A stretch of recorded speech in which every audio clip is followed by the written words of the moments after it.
السلام علیکم ورحمۃ اللہ وبرکاتہ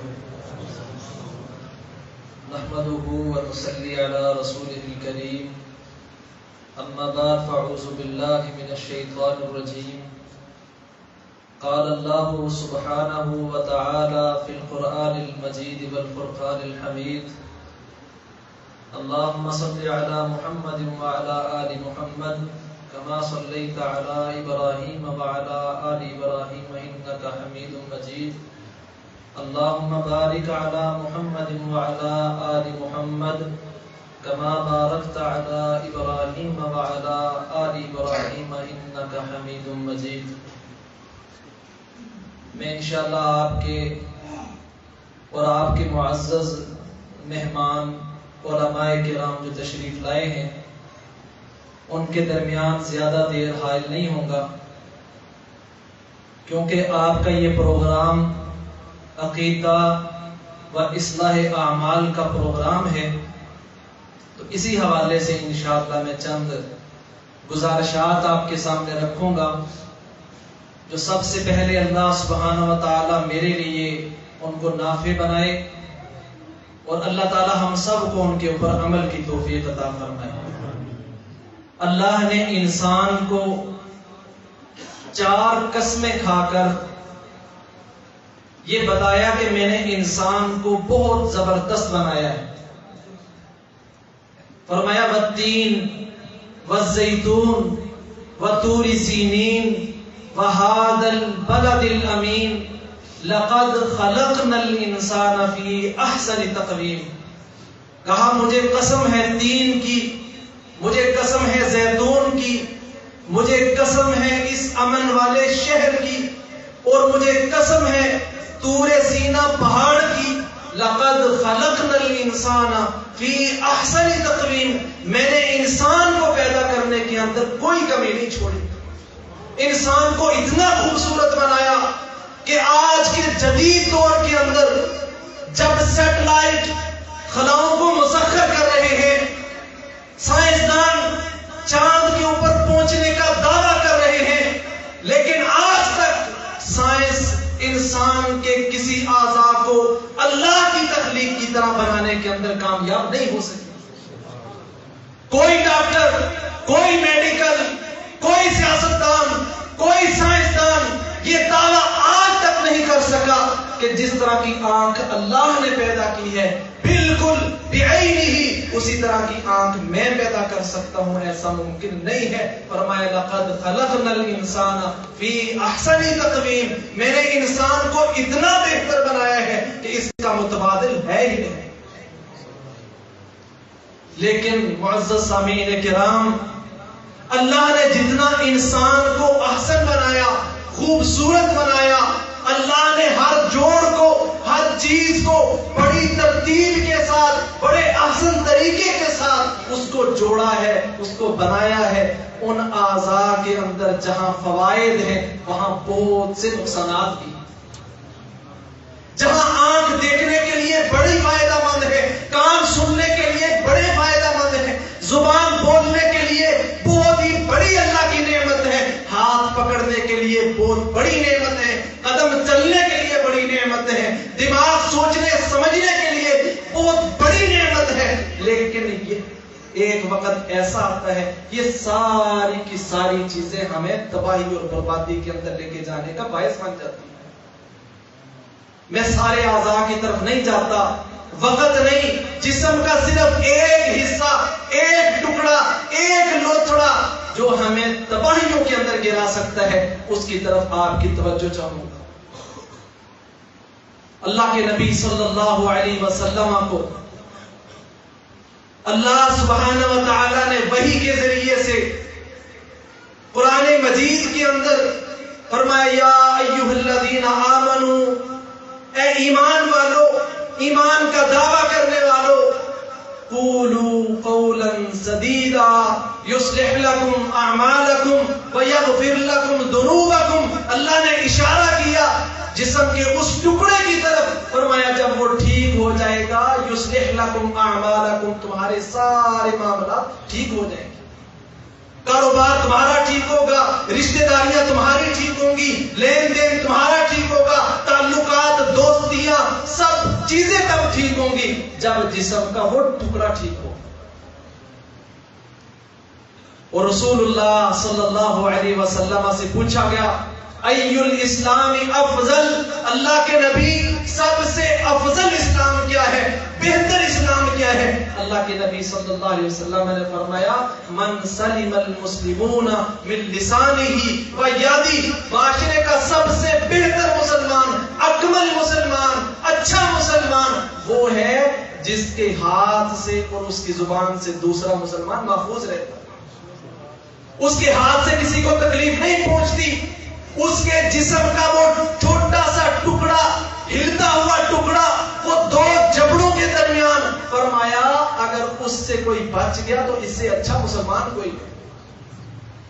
ساتھ والا دکاندار اس سے محفوظ ہے، ساتھ والا پڑوسی اس سے محفوظ ہے، ساتھ بیٹھنے والا دوست اس سے محفوظ ہے، اس کے رشتہ دار اس سے محفوظ ہے، اس کے اعزاء و اقرباء اس سے محفوظ ہے. فرمایا اس سے اچھا مسلمان ہے ہی کوئی نہیں جس کی زبان سے دوسرا بچ گیا. اور رسول اللہ صلی اللہ علیہ وسلم ہم میں سے ہر کوئی جنت کے اندر جانا چاہتا ہے، سب کی خواہش ہے جنت میں جائیں، اور اللہ ہم سب کو جنت الفردوس کے اندر لے جائے، آمین. رسول اللہ صلی اللہ علیہ وسلم نے بڑا آسان راستہ بتایا، فرمایا مسلمانوں لوگوں میں تم سے بہت زیادہ اعمال کی ڈیمانڈ نہیں کرتا، بہت زیادہ چیزیں کرنے کے لیے نہیں کہتا، اعمال کی اصلاح کی بات ہو رہی ہے، بہت زیادہ اعمال نہیں کہا، صرف دو چیزوں کی ضمانتیں رسول اللہ صلی اللہ علیہ وسلم نے مانگی. فرمایا ان کی ضمانت تم مجھے دے دو، میں محمد صلی اللہ علیہ وسلم تمہیں جنت کی ضمانت دیتا ہوں. فرمایا ما بین لحییہ، جو تمہارے دو جبڑوں کے درمیان یہ گوشت کا چھوٹا سا ٹکڑا یہ زبان ہے، من یضمن لی ما بین لحییہ، جو مجھے دو جبڑوں کے درمیان اس ٹکڑے کی ضمانت دے گا اضمن لہ الجنہ، میں محمد صلی اللہ علیہ وسلم اس کو جنت کی ضمانت دیتا ہوں. ہم میں سے یہاں بیٹھا کوئی یہ دعویٰ کر سکتا ہے کہ اللہ کے نبی آپ کے کہنے پر میں آج کے بعد اس درس کے بعد اپنی اس زبان کی حفاظت کی ذمہ داری اٹھاتا ہوں اور میں یہ کہتا ہوں کہ میں ضمانت دیتا ہوں آج کے بعد میری زبان غلط استعمال نہیں ہوگی؟ اللہ کی قسم پیارے نبی کریم صلی اللہ علیہ وسلم کہتے ہیں میں تمہیں جنت کی ضمانت دیتا ہوں. اور کتنی یہ خطرناک ہے، بہت بڑی بات نہیں. ہمارا معاشرہ، ہماری مجلس، ہماری دکان، ہماری بیٹھک، ہمارے پروگرام، ہماری گپ شپ اس وقت تک مکمل نہیں ہوتی جب تک ہم دوسروں کی پگڑیاں اچھال کے، ان کی غیبتیں کر کے، ان کی چغلیاں کر کے، ان کے عیب بیان کر کے نہ اٹھیں. ہماری مجلس اس وقت تک ختم نہیں ہوتی. رسول اللہ صلی اللہ علیہ وسلم کی بیوی ہیں، عام عورت نہیں، پیارے نبی کریم صلی اللہ علیہ وسلم کی زوجہ محترمہ، مومنوں کی ماں حضرت عائشہ صدیقہ رضی اللہ تعالی عنہا. دنیا کی ساری عورتیں اکٹھی ہو جائیں ان کے مقام اور مرتبے کو نہیں پہنچ سکتی. جن کی بشارتیں، جن کی صداقت، جن کی فضیلتیں آسمان سے نازل ہوتی ہیں، انہوں نے کتنی سی بات کہی. حضرت صفیہ رضی اللہ تعالی عنہا کی طرف اشارہ کیا، ان کے چھوٹے قد کی طرف. رسول اللہ صلی اللہ علیہ وسلم نے حضرت عائشہ رضی اللہ تعالی عنہا کو کہا عائشہ تو نے ایسا کلمہ کہا ہے لو مزجت بماء البحر لمزجته.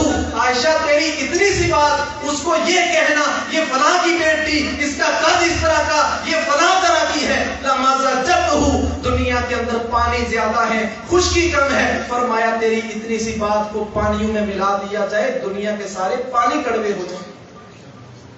اور میں پھر بھی مسلمان، یہ فلاں ایسا ہے، یہ لنگڑا ہے، یہ کانا ہے، یہ ایسا قد کا ہے، یہ فلاں نام کا ہے، یہ فلاں نام کا ہے، یہ کرتا ہے، یہ کھاتا ہے، یہ پیتا ہے، اس کے گھر کے معاملات ایسے ہیں، یہ لین دین ایسے کرتا ہے. اللہ کی قسم ہم ساری عزت اس کی معاشرے کے اندر رول کے، اس کو ذلیل کر کے، رسوا کر کے، پھر بھی میں کہتا ہوں میں بہترین مسلمان ہوں. اللہ کے نبی اپنی بیوی کو کہہ رہے ہیں عائشہ تو نے ایسی بات کہی ہے لو مزجت بماء البحر لمزجته، یہ تو سارے پانیوں کو خراب کر کے رکھ دے گی جیسی بات تو نے کہی.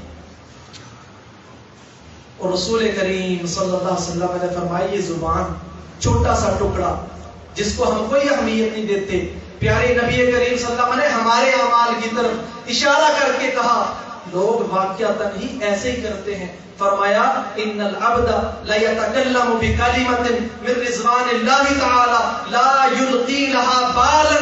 ایک بندہ ہے وہ بیٹھا ہوا ایک بات زبان سے نکالتا ہے لا يلقي لها بالا, اپنے ہاں وہ اس کو کوئی اہمیت نہیں دیتا, کہتا چھوٹی سی بات ہے اس سے کیا فرق پڑے گا.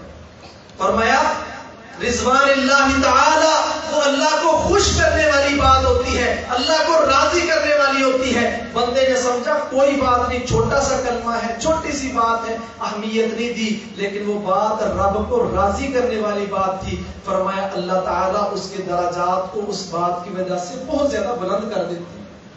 اور اسی کے مقابلے میں ایسا بندہ ان العبد لا يتكلم بكلمة من سخط اللہ, اللہ کو ناراض کرنے والی کوئی بات کہہ دی, کوئی کلمہ کہہ دیا, اس کو اہمیت نہیں دی. فرمایا اللہ تعالیٰ اس کلمے کی وجہ سے اس کو جہنم کے اندر گرا دیتے ہیں. اور اس کی وضاحت تشریح دوسری حدیث کے اندر موجود ہے. فرمایا کتنا نیچے گرا دیتے ہیں 70 خریفا, 70 سال کی مسافت نیچے جہنم کے اندر, ایک چھوٹی سی بات کی وجہ سے جس کو اس نے اہمیت نہیں دی کہ یہ کوئی بات نہیں ہے. مجلس میں بیٹھا تھا, گپ شپ لگ رہی تھی, دکان پہ موجود تھا, بازار میں موجود تھا, گھر میں موجود تھا, گپ شپ لگاتے ہوئے ایسی بات ایسا کلمہ کہہ دیا, اس نے سمجھا اس سے کیا فرق پڑے گا. فرمایا اللہ تعالیٰ 70 خریفا, 70 سال کی مسافت اس کو نیچے جہنم کے اندر گرا دیتے. رسول کریم صلی اللہ علیہ وسلم نے فرمایا علیکم بالصدق, لوگوں سچائی کو لازم پکڑو, ہمیشہ اپنی زبان سے سچ بولنے کی کوشش کرو. علیکم بالصدق فإن الصدق یہدی الی البر, یہ سچ تمہیں ہمیشہ نیکیوں کی طرف لے کے جائے گا. وإن البر یہدی الی الجنہ, نیکی انسان کو جنت کی طرف لے کے جاتی ہے. اور بندہ یتحری الصدق, سچائی کی کوشش میں لگا رہتا ہے. لین دین کے اندر دکان پہ بیٹھا کوئی سامان لینے کے لیے آیا, قسمیں نہیں اٹھاتا, اللہ کی قسم خریدا اتنے کا ہے, اللہ کی قسم خالص ہے, مجھ سے اچھا سامان بیچتا ہی کوئی نہیں ہے, میرے جیسا تو رکھتا ہی کوئی نہیں ہے. فرمایا نہیں, بلکہ سچائی کے اوپر ہمیشہ وہ ہر چیز کرتا ہے. یتحری الصدق, گھر کے اندر ہے, بیوی بچوں کے ساتھ سچ بولتا ہے, لوگوں کے ساتھ سچ بولتا ہے, ہر معاملے کے اندر سچ ہے, جھوٹ سے کام نہیں لیتا. یتحری الصدق, اس کی ہر معاملے میں کوشش سچائی کی ہوتی ہے. حتی یکتب عند اللہ صدیقا, ایک وقت ہوتا ہے کہ اللہ اس کو اپنے ہاں رجسٹر کے اندر صدیق لکھ دیتے ہیں. ہم چاہتے ہیں صدیق, پتہ ہے صدیق کون ہے؟ امت کا سب سے بڑا سچا, پیارے نبی کریم صلی اللہ علیہ وسلم کا یار غار حضرت ابوبکر صدیق رضی اللہ تعالیٰ عنہ, ان جیسا مقام مجھے بھی مل سکتا ہے سچائی کے معاملے کے اندر. فرمایا یتحری الصدق, اگر تیری کوشش ہر وقت سچائی کی ہوگی, یکتب عند اللہ صدیق, اللہ تجھے صدیق لکھ دے. اور دوسرے مقام میں فرمایا ایاکم بالکذب, لوگوں جھوٹ سے بچا کرو, اپنی زبانوں کو جھوٹ سے روکا کرو. بابا اندر ہیں, بچوں کو بھیجتے ہیں, جاؤ بتاؤ بابا گھر نہیں ہے, ابو جان گھر نہیں ہے. جھوٹ بچوں کو بچپن سے سکھایا جاتا ہے, جھوٹ کی بنیاد رکھی جاتی ہے, دھوکہ فراڈ سکھایا جاتا ہے. فرمایا ایاکم بالکذب, جھوٹ سے بچ جاؤ. جب تم جھوٹ سے بچو گے, فرمایا یہ جھوٹ کیا کرتا ہے, فجور کی طرف لے کے جاتا ہے. تمام گناہوں کی جڑ اور بنیاد وہ جھوٹ. جو بندہ جھوٹ چھوڑ دے گا وہ سارے گناہ چھوڑ دے گا, اور جو جھوٹ نہیں چھوڑے گا وہ کبھی بھی گناہ نہیں چھوڑ سکتا. رسول اللہ صلی اللہ علیہ وسلم نے فرمایا گناہوں کی جڑ اور بنیاد وہ جھوٹ ہے. اور فرمایا جو بندہ جھوٹ کی کوشش کے اندر لگا رہتا ہے, یتحری الکذب حتی یکتب عند اللہ کذابا, حتیٰ کہ وہ اللہ کے ہاں سب سے بڑا جھوٹا لکھ دیا جاتا ہے, کہ جس کا ہر معاملے کے اندر جھوٹ بولنے کی عادت ہے اور کوشش. اللہ تعالی ہمیں ہر معاملے کے اندر اپنی زبان کی اصلاح کرنے کی توفیق عطا فرمائے. جب بھی کسی معاملے کے اندر بھی اور سچائی کے معاملے کے اندر پریشانی آتی ہے, ممکن ہے وقتی طور پر آپ کو نقصان ہو, وقتی طور پر آپ کے اوپر تکلیفیں آئیں, وقتی طور پر آپ کے اوپر آزمائشیں آئیں, وقت تھوڑا ہے, بہت مواد ہے, بہت باتیں ہیں, احادیث قرآن کی آیتیں بہت زیادہ اس کے اوپر موجود ہیں. صرف ایک ایک واقعہ بیان کر کے اپنی بات ختم کرتا ہوں. غزوہ تبوک ہے، مشہور واقعہ ہے. 3 صحابی پیچھے رہ گئے. رسول اللہ صلی اللہ علیہ وسلم جب واپس آئے پوچھا، منافقین نے آ کے قسمیں اٹھائیں، اللہ کی قسم ہم تو ایسے کر دیتے، پہنچ جاتے، بس تھوڑا سا پیچھے رہ گئے، یہ مسئلہ تھا، یہ مسئلہ تھا. اللہ نے قرآن میں بیان کیا اور کہا بے شک یہ منافق جھوٹ بول رہے ہیں.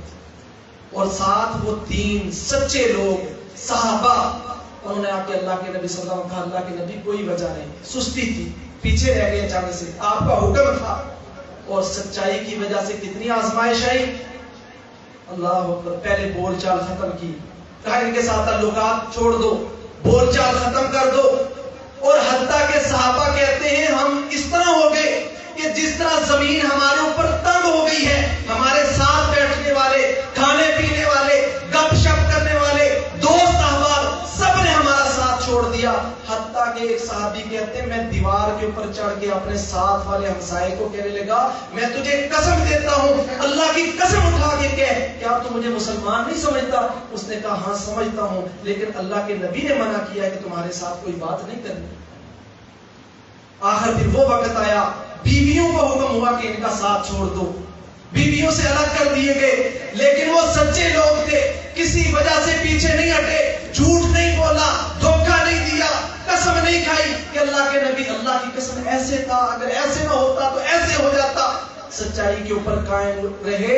حتیٰ کہ اللہ تعالیٰ نے قرآن مجید کی آیتیں نازل کر کے کہا لوگوں کونوا مع الصادقین، یہ سچے لوگ ہیں، ان کے ساتھ ہو جاؤ اور سچوں کا ساتھ دو. اب کیا ہمارے ساتھ ایسا کبھی ہوا ہے؟ ہم تو بچنے کی کوشش کرتے ہیں، اگر سچ کہہ دیا تو معاشرے میں جیوں گا کیسے، کاروبار کیسے کروں گا، رشتہ داروں کے ساتھ کیسے چلوں گا، دوستوں کے ساتھ کیسے رہوں گا. ہماری عدالت، ہماری دکان، ہمارا گھر، ہماری فیملی، ہمارے رشتہ دار، لین دین، رشتے جوڑتے وقت سب ہم جھوٹ کے اوپر بنیاد رکھ کے ہم کہتے ہیں اللہ ہماری زندگیوں کے اندر برکت ڈالے گا. کبھی نہیں ہو سکتا.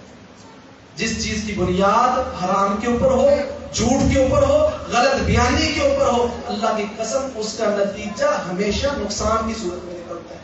اور جس کی بنیاد سچائی کے اوپر ہو، اللہ رب العزت زندگی کے اندر اس عمل کے اندر بہت زیادہ برکت ڈالتے ہیں. اللہ تعالیٰ مجھے بھی اور آپ سب کو اپنی زبان کو صحیح استعمال کرنے کی توفیق عطا فرمائے. نبی کریم صلی اللہ علیہ وسلم نے اور قرآن مجید میں اللہ سبحانہ و تعالیٰ نے اس زبان کے غلط استعمال کرنے کے بارے میں ایک ایسا عمل، وہ کہا ایسے ہیں جیسے تو اپنے مردہ بھائی کا گوشت کھا بیٹھے ہوئے ہیں، وہ فلاں پتا ہے نا اس کا، وہ ایسا ہے، جانتے ہو اس کے بارے میں، وہ تو یہ کرتا ہے. تو اللہ کے نبی صلی اللہ علیہ وسلم نے جیسے ان کی بیوی تھی ایسے ان کے افضل ترین صحابہ سفر میں آپ کے ساتھ تھے. تو نبی کریم صلی اللہ علیہ وسلم نے ایک جگہ پڑاؤ ڈالا، صحابہ بھی الگ جا کے اپنے جگہ پہ پڑاؤ ڈال دیا، اٹھے کھانے کی تیاری کرنے لگے. اور ان کا غلام جو ساتھ تھا وہ سویا ہوا تھا. کہنے لگے دیکھیں اس کو کوئی فکر نہیں ہے. اتنی سی بات کہی، رسول اللہ صلی اللہ علیہ وسلم کے پاس بھیجا، کہا جاؤ جا کے ہمارے لیے کھانا لے کے آؤ. اللہ کے نبی صلی اللہ علیہ وسلم کے پاس گئے، کہا اللہ کے نبی آپ کے صحابہ کھانا مانگتے ہیں. کہا جاؤ ان کو جا کے کہو تم نے تو کھانا کھا لیا. واپس آئے، کہا اللہ کے نبی ایسے کہہ رہے. کہا اللہ کے نبی صلی اللہ علیہ وسلم کی بات غلط نہیں ہو سکتی، آپ کی زبان نبوت سے تو غلط بات نکل ہی نہیں سکتی. واقعتاً کوئی معاملہ عجیب ہی ہے، آپ کے پاس پہنچے کہ اللہ کے نبی آپ کی بات بھی غلط نہیں، ہم نے کھانا نہیں کھایا، معاملہ کیا ہے؟ کہا تم نے اپنے بھائی کے بارے میں وہ جو بات کہی تھی، میں تمہارے سامنے والے دانتوں کے اندر اس کا پھنسا ہوا گوشت دیکھ رہا ہوں. تو قرآن مجید میں سورہ حجرات میں اللہ تعالیٰ نے کہا وہ ایسے ہیں کہ کسی کی غیر موجودگی کے اندر جب تم اس کی برائی بیان کرتے ہو، فرمایا وہ ایسے ہیں جیسے تمہارے سگے بھائی کے سامنے لاش پڑی ہو اور تم اس کو نوچ نوچ کے کھا رہے ہو، ایسے ہی ہے کسی کی غیر موجودگی میں اس کی برائیاں بیان کرنا. اور اللہ کے نبی صلی اللہ علیہ وسلم سے صحابہ نے پوچھا اللہ کے نبی اگر وہ بات اس بندے کے اندر موجود ہو، یہ بھی بڑی عجیب عادت ہے ہمارے معاشرے کے اندر، کہتے ہیں یہ بات تو میں اس کے منہ پہ بھی کہہ سکتا ہوں. بات پیچھے کر رہے ہوتے ہیں مجلس کے اندر، اس کی پگڑیاں اچھال رہے ہوتے ہیں، اس کی عزت خراب کر رہے ہوتے ہیں. لیکن کہتے کیا ہیں یہ بات تو میں اس کے سامنے بھی کر سکتا ہوں. اچھا کر سکتا ہے تو یہاں کرنے کی تجھے کیا ضرورت ہے؟ اس کے سامنے جا کے کر. صحابہ نے پوچھا اللہ کے نبی صلی اللہ علیہ وسلم اگر وہ بات اس بندے کے اندر موجود ہو تو کہا میرے صحابہ اگر موجود ہے یہی تو غیبت ہے. اگر وہ عیب اس کے اندر موجود ہے یہی تو غیبت ہے. اگر وہ بات اس کے اندر موجود نہیں اور تم وہ بات کر رہے ہو لقد بہتتم تو تم نے تو اس کے اوپر بہتان لگایا ہے جو غیبت سے بھی بڑا جرم ہے. تو عزیز بھائیوں یہ زبان کہیں ایسا نہ ہو جو ہمیں اسلام میں لانے والی, جو ہمیں جنت میں لے جانے والی, نبی کریم صلی اللہ علیہ وسلم کا ساتھ دلانے والی, ہمارے درجات کو بلند کرنے والی, مقام اور مرتبہ دینے والی, کہیں ایسا نہ ہو کہ یہی زبان ہمیں جہنم کی گہرائیوں میں گرا دے, ہمیں اسلام سے نکال دے, ہمارے اعمال کو خراب کر دے.